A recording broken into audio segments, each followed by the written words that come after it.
یا ایھا الذین آمنوا لا تسألوا عن اشیاء ان تبد لکم تسؤکم، اے لوگو جو ایمان لائے ہو، تم ایسی چیزوں کے بارے میں سوال نہ کیا کرو اگر وہ تم پر ظاہر کر دی جائیں تو تمہیں بری لگیں۔ کثرت سوال سے منع کیا گیا ہے کیونکہ اس سے دین مشکل ہو جاتا ہے، اور اگر تم ان کے بارے میں اس وقت سوال کرو جب قرآن نازل کیا جا رہا ہو تو وہ تمہارے لیے ظاہر کر دی جائیں گی، یعنی وقت آنے پر تمہارے سامنے آ جائیں گی۔ اللہ نے ان سے درگزر کیا اور اللہ بہت بخشنے والا، بہت بردبار ہے۔ در حقیقت ان کے بارے میں تم سے پہلے بھی ایک قوم نے سوال کیا تھا، پھر وہ ان کا انکار کرنے والے ہو گئے۔ نہیں مقرر کیا اللہ نے کوئی بحیرہ اور نہ سائبہ اور نہ کوئی وسیلہ اور نہ کوئی حام۔ یہ مویشی جانور ہیں جن کو بتوں کے نام پہ چھوڑ دیا جاتا تھا مختلف حالتوں میں۔ اللہ سبحانہ تعالیٰ نے ان کے اوپر یہ فعل لازم نہیں کیا تھا، لوگوں نے خود ہی یہ چیزیں ایجاد کر لی، یہ بدعات ایجاد کر لی۔ لیکن وہ لوگ جنہوں نے کفر کیا وہ اللہ پہ جھوٹ گھڑتے ہیں، اور ان میں سے اکثر عقل نہیں رکھتے۔ اور جب ان سے کہا جاتا ہے کہ آؤ اس چیز کی طرف جو اللہ نے نازل کی، اور آؤ رسول کی طرف، تو وہ کہتے ہیں ہمیں وہی کافی ہے جس پر ہم نے اپنے باپ دادا کو پایا۔ یاد رکھیے، دین کے معاملات میں، دین کے احکامات میں باپ دادا کے قول کی کوئی حیثیت نہیں۔ جب آپ کو کوئی کام عبادت سمجھ کے کرنا ہے تو اس لیے نہیں کرنا کہ وہ میری ساس بھی ختم دیتی تھی تو اس لیے میں بھی دیتی ہوں۔ اس کی کیا دلیل ہے؟ اگر دلیل نہیں ہے تو آپ یہ کام مت کریں۔ تو کسی بھی نیکی کے کام کو کرنے کے لیے آپ کے پاس یا تو قرآن کی کوئی آیت ہونی چاہیے یا رسول اللہ صلی اللہ علیہ وسلم کی کوئی سنت ہونی چاہیے، کوئی حدیث ہونی چاہیے، کوئی دلیل ہونی چاہیے۔ تو بہت سے لوگ غلط کام صرف اس لیے کرتے رہتے ہیں کہ وہ ان کی فیملی ٹریڈیشن ہے یا ان کے ماں باپ یہ کیا کرتے تھے، بس اس کے علاوہ کوئی دلیل نہیں۔ تو یہ دلیل آخرت میں قبول نہیں۔ کیا بھلا اگرچہ ان کے باپ دادا کچھ علم بھی نہ رکھتے ہوں پھر بھی وہ اپنے باپ دادا کی پیروی کریں گے اور نہ ہی وہ ہدایت یافتہ ہوں؟ تو لوگوں کے دین و دنیا کو ضائع کرنے کا ایک بہت بڑا سبب اللہ کی نازل کردہ ہدایت کو چھوڑنا اور آبا کی تقلید کرنا ہے۔ اور یہ صرف عبادات کے معاملے میں نہیں، بعض اوقات کلچر کے معاملے میں بھی کچھ ایسی چیزیں ہم نے اپنے اوپر حرام کر رکھی ہیں کہ جو اللہ کے دین نے حرام نہیں کی۔ مثلاً اپنی ذات سے باہر شادی نہیں کریں گے، اپنے خاندان سے باہر شادی نہیں کرنا، یا اسی طرح کی اور چیزیں جس کو دین نے منع نہیں کیا، حرام نہیں کیا، لیکن ہم نے خود ہی کر دیا۔ تو اس چیز کے بارے میں بھی ہمیں سوچنا چاہیے کہ جس چیز پر ہم سختی سے پابند ہو جاتے ہیں، اڑ جاتے ہیں، ڈٹ جاتے ہیں، دیکھنا چاہیے کیا واقعی اس پر اتنی ثابت قدمی کا حکم ہمارے دین نے بھی ہمیں دیا۔ یا ایھا الذین آمنوا، اے لوگو جو ایمان لائے ہو، تم پر لازم ہے اپنی جانوں کو بچانا، یعنی سب سے پہلے انسان پر ذمہ داری اپنے آپ کی ہوتی ہے۔ جو بھٹک گیا وہ تمہیں کچھ نقصان نہ دے سکے گا جبکہ تم خود ہدایت پا چکے۔ اللہ کی طرف تم سب کا لوٹنا ہے، پھر وہ تمہیں بتائے گا جو تم عمل کرتے تھے۔ یعنی یہ نہیں کہ انسان لوگوں کی ہدایت کے لیے اور ان کو تبلیغ کرنے کے لیے اور ان کو نصیحتیں کرنے کے لیے تو اپنی زندگی کھپا دے اور خود اپنی عبادت کو بھول جائے اور نماز بھی وقت پہ نہ پڑھے۔ تو سب سے پہلے خود عمل کرنے کی ضرورت ہے۔ بعض لوگ اس آیت سے پھر ایک اور طرح کا معنی نکال لیتے ہیں کہ شاید نیکی کا حکم دینا یا برائی سے منع کرنا واجب نہیں، ہمیں تو صرف اپنی ہی فکر کرنی چاہیے۔ یہ اس آیت کا مطلب نہیں۔ اس آیت کا مطلب دراصل یہ ہے کہ جب ایک انسان اپنی تبلیغ میں اپنی پوری قوت کوشش صرف کر دے لیکن لوگ پھر بھی نہ مانے تو ان کی ذمہ داری بتانے والے پہ نہیں ہے۔ اس سے نہیں پوچھا جائے گا کہ لوگوں نے کیوں نہیں مانا۔ ان کا بھٹکنا تمہیں نقصان نہیں دے گا اگر تم خود ہدایت یافتہ ہو۔ ہاں، اگر خود بھی ہدایت پر نہیں تو پھر پکڑ ہوگی۔ یا ایھا الذین آمنوا، اے لوگو جو ایمان لائے ہو، جب تم میں سے کسی کو موت آئے تو وصیت کرتے وقت تم میں سے 2 عدل والوں کی گواہی ہو، یا تمہارے علاوہ 2 اور لوگوں کی، اگر تم زمین میں سفر کر رہے ہو، پھر تمہیں موت کی مصیبت پہنچے۔ موت ایک مصیبت ہے، اسی لیے ہم کسی کے فوت ہونے پر کیا پڑھتے ہیں؟ الذین اذا اصابتہم مصیبۃ قالوا انا للہ و انا الیہ راجعون۔ تو سب سے بڑی مصیبت تو موت ہے، کیونکہ اس کا کوئی آلٹرنیٹ نہیں، نعم البدل نہیں۔ یعنی مال چلا جاتا ہے تو پھر مل جاتا ہے، آپ کا گھر بک گیا تو دوبارہ بھی خرید سکتے ہیں۔ کوئی نیبرز اچھے تھے چلے گئے تو کوئی اس سے اچھے نیبرز آ سکتے ہیں، لیکن اگر کوئی دنیا سے چلا گیا تو واپس نہیں آ سکتا. تو اسی لیے یہاں موت کو مصیبت کہا گیا. لیکن اس سے بڑی مصیبت کیا ہے کہ انسان موت کو یاد نہ کرے، موت کی تیاری نہ کرے، اس میں غور و فکر چھوڑ دے.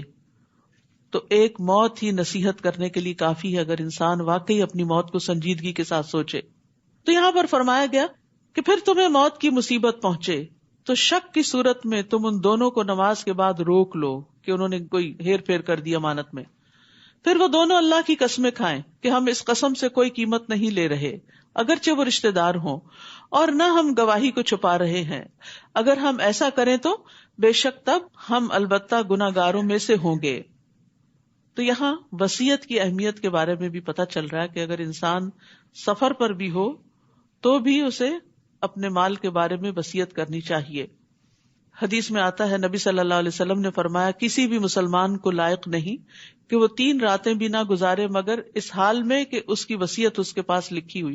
یعنی اگر اس کے پاس کوئی ایسے مال و دولت ہے، ایک تو یہ ہے کہ جو بھی آپ کی ملکیت ہے وہ وارثوں کے اندر تقسیم ہو جاتی، لیکن اگر آپ اپنی زندگی میں کوئی اپنے مال کا حصہ کسی خاص مقصد کے لیے وقف کرنا چاہتے ہیں، کسی مسجد کے لیے، کسی دینی ادارے کے لیے، کسی غریب رشتہ دار کے لیے، کسی مسافر خانے کے لیے، کوئی کنواں کھدوانے کے لیے، کہ آپ کے مرنے کے بعد آپ کے مال میں سے وہ چیز نکال لی جائے اور اس فلاں مد میں دے دی جائے، تو اس کو انسان جلد از جلد لکھ لے اور لکھ کر رکھ لے تاکہ بعد میں پھر وارث سارا مال اپنے میں تقسیم کر لے اور آپ کے لیے کچھ بھی نہ بچے. یعنی آپ کا مال آپ کی زندگی میں آپ کا ہے، مرنے کے بعد آپ کا نہیں ہے. ہاں صرف اتنا حصہ آپ کی مرضی کے مطابق استعمال ہوگا جس کی آپ وصیت کر جائیں گے، لیکن وہ وصیت بھی 1/3 میں ہوتی ہے. یعنی مال کے تیسرے حصے میں آپ کو اجازت ہے کہ آپ اپنی مرضی سے اپنے مرنے کے بعد خرچ کروائیں، لیکن اس سے زیادہ کی نہیں، وہ تو بہرحال وارثوں کو جائے گا ہی. عبداللہ بن عمر رضی اللہ عنہ فرماتے ہیں کہ جب سے میں نے رسول اللہ صلی اللہ علیہ وسلم سے یہ فرمان سنا ہے تو اس وقت سے میری وصیت میرے پاس موجود رہتی ہے، کیونکہ بعد میں کوئی جھگڑا نہ ہو، کوئی کنفیوژن نہ ہو. پھر اگر اس پر اطلاع ہو جائے کہ وہ دونوں یقینی طور پر گناہ کے مرتکب ہوئے ہیں تو وہ 2 قریب ترین دوسرے ان دونوں کی جگہ کھڑے ہوں گے، ان میں سے جس پر حق ثابت ہو گیا. پھر وہ دونوں اللہ کی قسمیں کھائیں کہ ہماری گواہی ان دونوں کی گواہی سے زیادہ سچی ہے اور ہم نے زیادتی نہیں کی. اگر ہم ایسا کریں تو یقیناً تب ہم البتہ ظالموں میں سے ہوں گے. یہ طریقہ زیادہ قریب ہے کہ وہ گواہی کو اس کے اصل رخ پر لائیں یا وہ ڈریں کہ ان کی قسمیں ان کے ورثاء کی قسموں کے بعد رد کر دی جائیں گی. اور اللہ سے ڈرو اور سنو، اور اللہ فاسق قوم کو ہدایت نہیں دیتا. واتقوا اللہ واسمعوا، یعنی تقوی کے ساتھ سننا وہ ہوتا ہے جس میں انسان عمل بھی کرتا ہے، اور اگر نہیں تو پھر ہدایت سے دور نافرمان ہے، اور نافرمان کو پھر ہدایت نہیں ملتی، نیکی کی توفیق نہیں ملتی. جس دن اللہ رسولوں کو جمع کرے گا پھر وہ پوچھے گا تم کیا جواب دیے گئے تھے؟ وہ کہیں گے ہمیں کچھ علم نہیں، بے شک تو ہی غیبوں کا خوب علم رکھنے والا ہے. یعنی اس کا یہ مطلب نہیں کہ رسول انکار کر دیں گے کہ ان کی امتیں جو کچھ کرتی رہی انہیں پتا نہیں.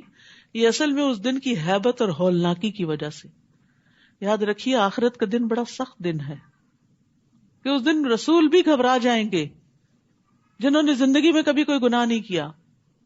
تو جس شخص کے دل میں اس دن کا ڈر آ جائے پھر اس کی زندگی میں تقویٰ آ جاتا ہے، پھر وہ برائیوں سے بچنے کی فکر کرتا ہے کہ میرا اس دن کیا بنے گا جب سبھی ساتھ چھوڑ جائیں گے، نہ مال کام آئے گا، نہ اولاد، نہ دوست، نہ رشتہ دار، نہ شہرت، نہ نام، کچھ بھی نہیں. تو گھبراہٹ سے کہیں گے کہ ہمیں علم نہیں، لیکن جب تھوڑے تسلی میں آئیں گے تو وہ جواب دیں گے اور اپنی امتوں کے بارے میں گواہی دیں گے کہ انہوں نے پیغام قبول کیا یا نہیں. اذ قال اللہ یا عیسی ابن مریم اذکر نعمتی علیک وعلی والدتک، جب اللہ فرمائے گا اے عیسی ابن مریم میری اس نعمت کو یاد کرو جو تم پر اور تمہاری والدہ پر ہوئی جب میں نے روح القدس کے ساتھ تمہاری تائید کی، یعنی جبریل علیہ السلام کے ساتھ تمہاری مدد کی.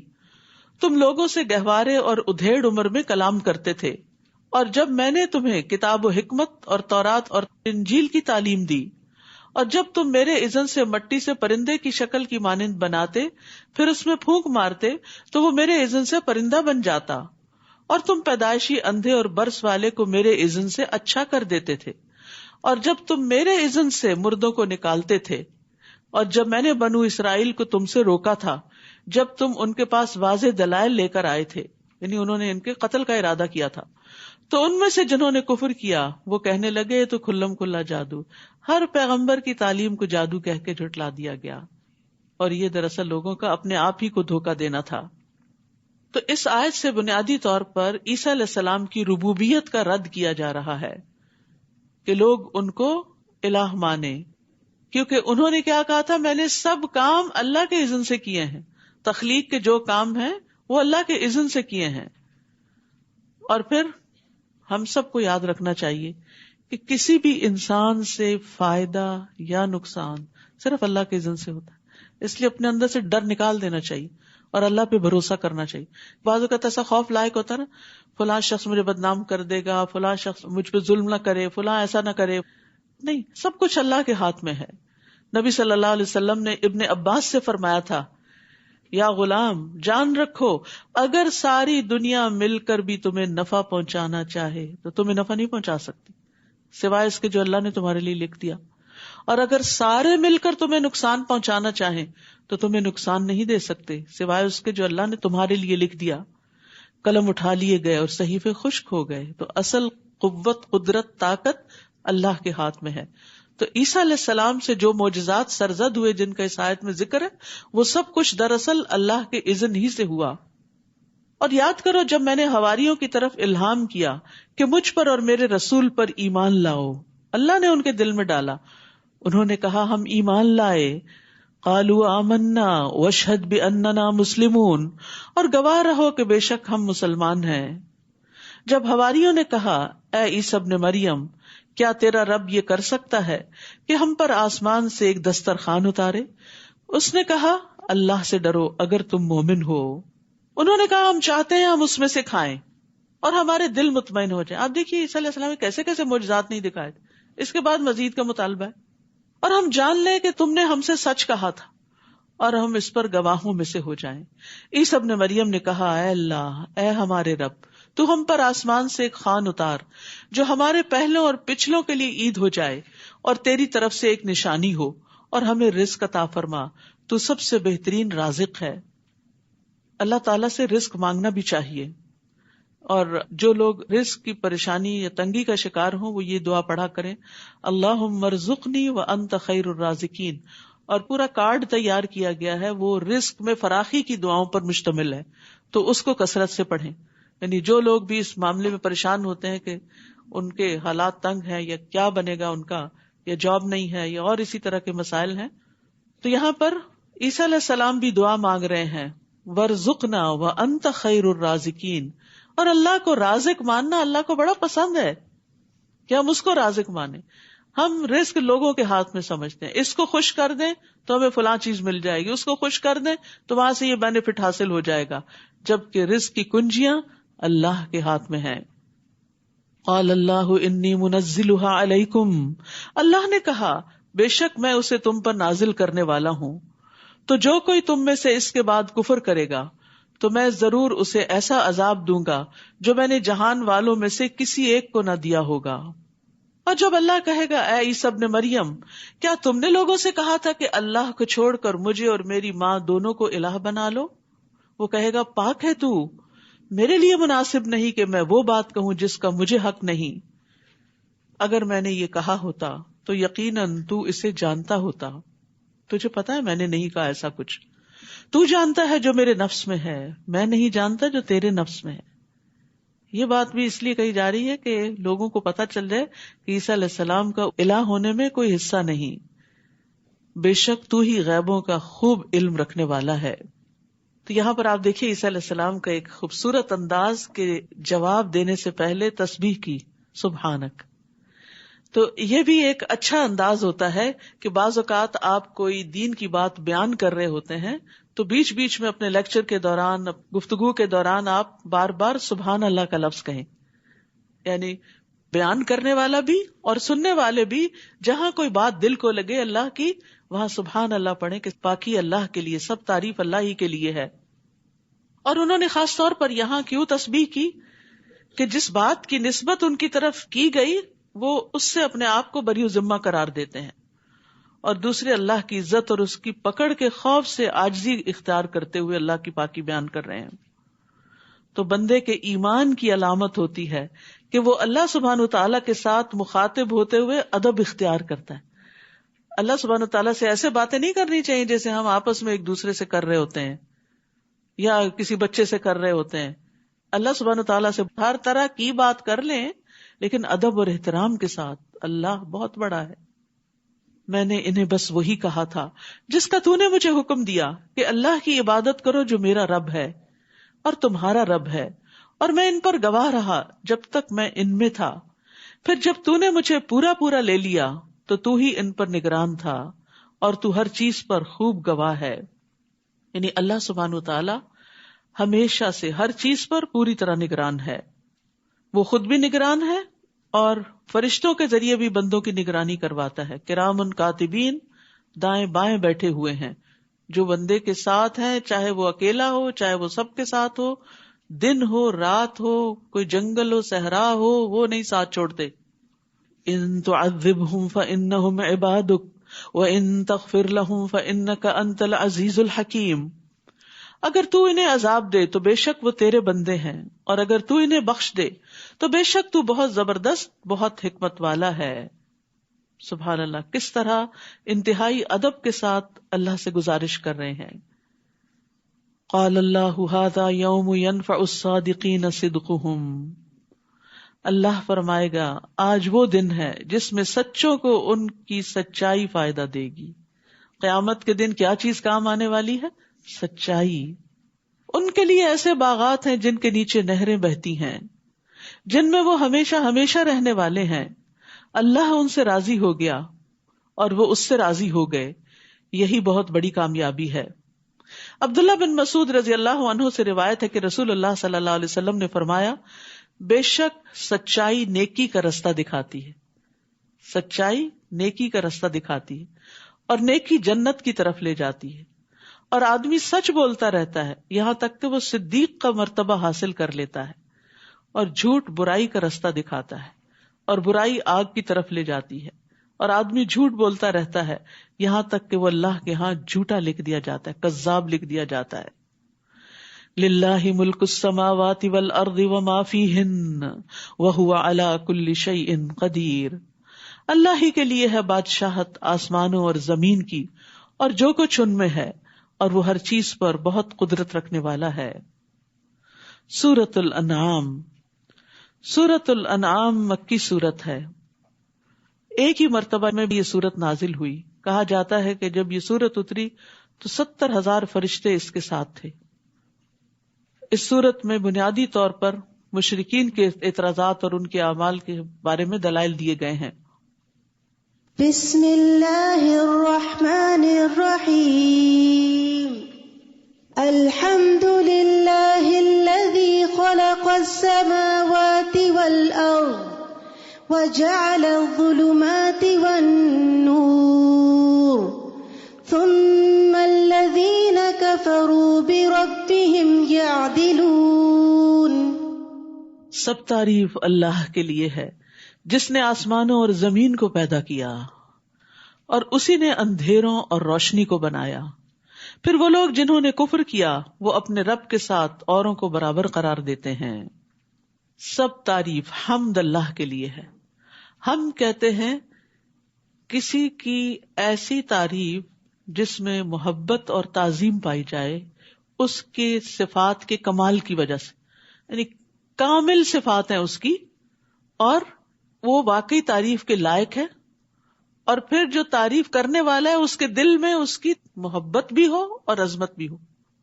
تعریف تو ہم بہت سی چیزوں کی کرتے ہیں لیکن جو تعریف محبت اور عظمت کے بغیر ہوتی وہ مدح کہلاتی ہے، جیسے بادشاہوں کی لوگ کرتے تھے، چاپلوسی، خوشامد وغیرہ کہ ان سے کچھ حاصل کر لیں. لیکن حمد اللہ ہی کے لیے ہے اس کی کامل صفات کی وجہ سے، اور کسی کے اندر کامل صفات نہیں ہے.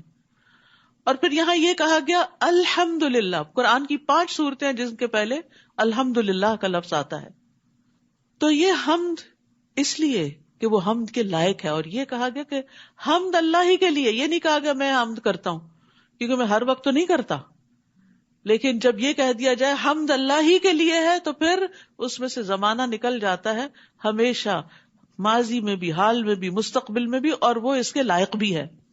تو سب تعریف اللہ ہی کے لیے ہے جس نے آسمانوں اور زمین کو پیدا کیا. یعنی کس بنا پر؟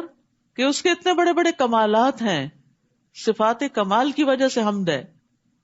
یعنی اللہ سبحانہ تعالیٰ ہی خالق کائنات ہے، اس لیے سب تعریف اسی کی ہے. اور اس نے اندھیرے زیادہ ہیں اور روشنی کو بنایا.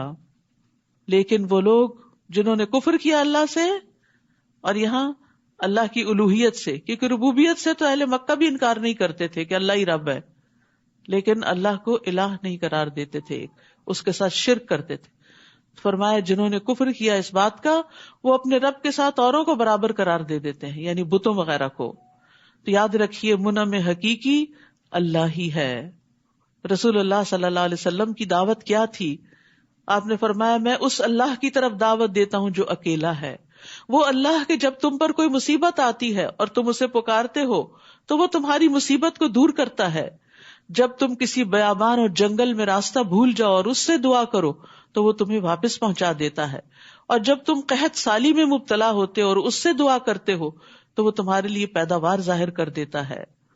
تو یاد رکھیے حمد اور شکر اللہ ہی کے لیے ہے جو اکیلا رب ہے، مالک ہے، الہ ہے، عبادت کے لائق ہے.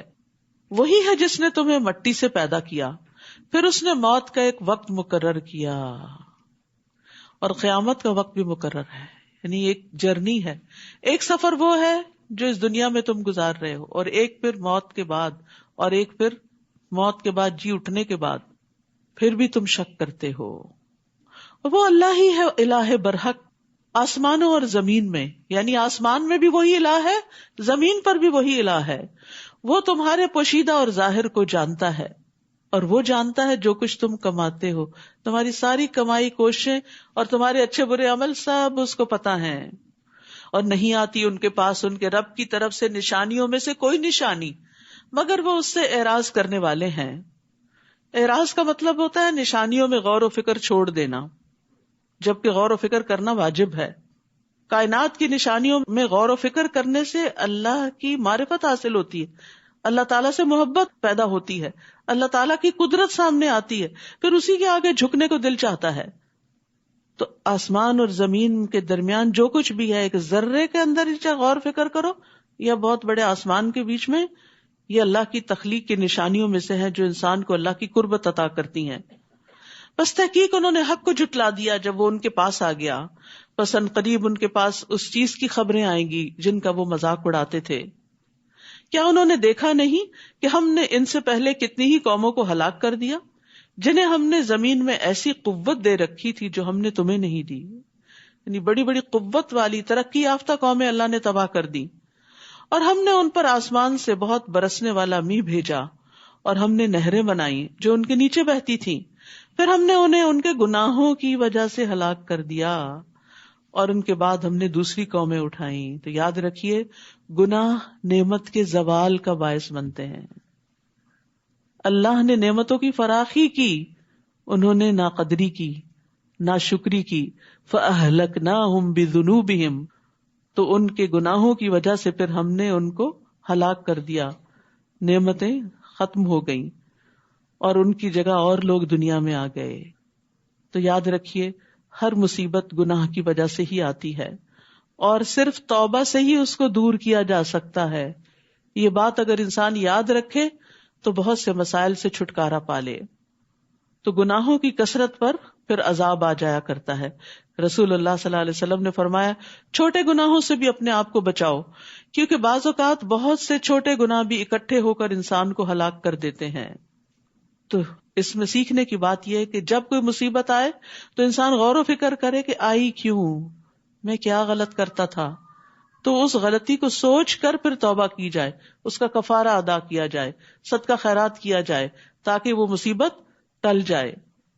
اور اگر ہم آپ پر کاغذ میں لکھی ہوئی ایک کتاب نازل کرتے جس کا وہ مطالبہ کر رہے تھے، پھر وہ اسے اپنے ہاتھوں سے چھو بھی لیتے، ٹچ کر لیتے، صرف دیکھتے نہیں چھوتے بھی، تب بھی جن لوگوں نے کفر کیا وہ ضرور کہتے یہ تو کھلا جادو ہے، اور انہوں نے کہا کہ اس پر کوئی فرشتہ کیوں نہیں اتارا گیا، اور اگر ہم کوئی فرشتہ اتار دیتے تو معاملے کا فیصلہ ہی کر دیا جاتا، پھر وہ مہلت نہ دیے جاتے، اور اگر ہم اس رسول کو ایک فرشتہ بناتے تو ہم اسے لازماً ایک آدمی ہی بناتے، اور ہم ان پر اس معاملے کو مشتبہ کر دیتے جس میں وہ اب شبہ کر رہے ہیں۔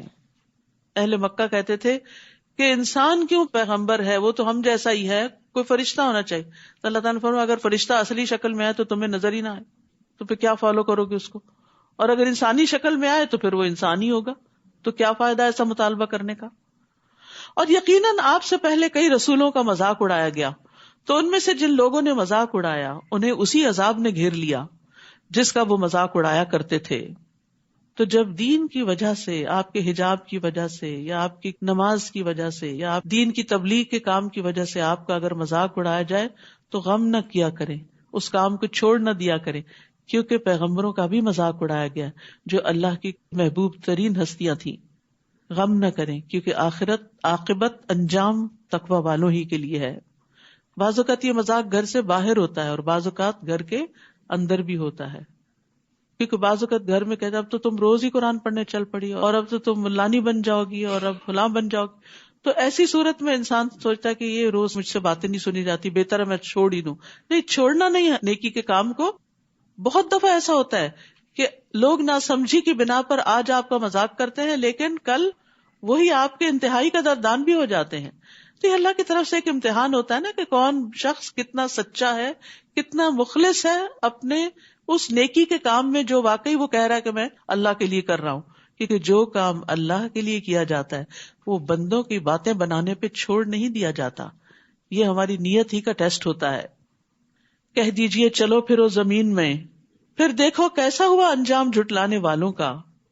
کہہ دیجئے کس کا ہے جو کچھ آسمانوں اور زمین میں ہے، کہہ دیجئے اللہ ہی کا ہے، اس نے اپنی ذات پر رحمت کرنا لازم کر لیا ہے، وہ تمہیں قیامت کے دن ضرور بضرور جمع کرے گا جس کے آنے میں کوئی شک نہیں ہے۔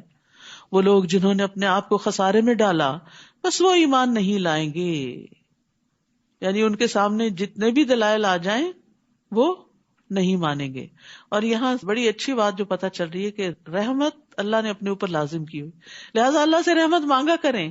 اللہم انی اسألک من فضلک ورحمتک فإنہ لا یملکھا الا انت، اے اللہ میں تجھ سے تیرے فضل اور تیری رحمت کا سوال کرتا ہوں کیونکہ بے شک تیرے سوا کوئی اس کا مالک نہیں، اور اسی کے لیے ہے جو آسمانوں اور زمین میں ٹھہرا ہوا ہے، اور وہ خوب سننے والا خوب جاننے والا ہے۔ یہاں خاص طور پر سکون کا ذکر کیا گیا ہے، جو ٹھہرا ہوا ہے۔ سکون اللہ کی نعمتوں میں سے ایک بہت بڑی نعمت ہے۔ جب رات آتی ہے خاص طور پر تو بہت سی چیزیں چلنے سے رک جاتی ہیں اور ایک راحت کا سما ہوتا ہے، تو اس پر بھی اللہ کا شکر ادا کیا کریں۔ کہہ دیجئے کیا میں اس اللہ کے سوا جو آسمانوں اور زمین کا پیدا کرنے والا ہے کسی اور کو اپنا سرپرست بنا لوں، حالانکہ وہی سب کو کھلاتا ہے اور اسے نہیں کھلایا جاتا۔ کہہ دیجئے بے شک مجھے حکم دیا گیا ہے کہ میں اسلام لانے والوں میں سب سے پہلا ہو جاؤں، اور یہ کہ آپ ہرگز مشرکین میں سے نہ ہوں۔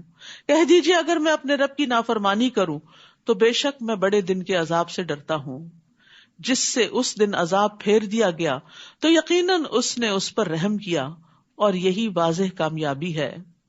وَإِن يَمْسَسْكَ اللَّهُ بِضُرٍّ فَلَا كَاشِفَ لَهُ إِلَّا هُوَ، اور اگر اللہ آپ کو کوئی نقصان پہنچائے تو اس کے سوا اسے کوئی دور کرنے والا نہیں۔ تکلیف دور اللہ ہی کر سکتا ہے، اور اگر وہ آپ کو کوئی خیر پہنچائے تو وہ ہر چیز پر خوب قدرت رکھنے والا ہے، وہ پہنچا سکتا ہے۔ وہ بندوں کی طرح محتاج نہیں ہے کہ ان کے پاس ہوگا تو کسی کو دیں گے اور جب نہیں ہوگا تو نہیں دیں گے۔ وہ تو خزانوں کا مالک ہے، زمین کے بھی اور آسمان کے بھی، بس مانگنے والے بنے۔ اور اس سے مانگنا ذلت کی بات نہیں، عزت کی بات ہے۔ بندوں سے مانگنا ذلت کی بات ہوتی ہے، اللہ سے مانگنا نہیں۔ اور وہ اپنے بندوں پر غلبہ رکھنے والا ہے، اور وہ بہت حکمت والا خوب باخبر ہے۔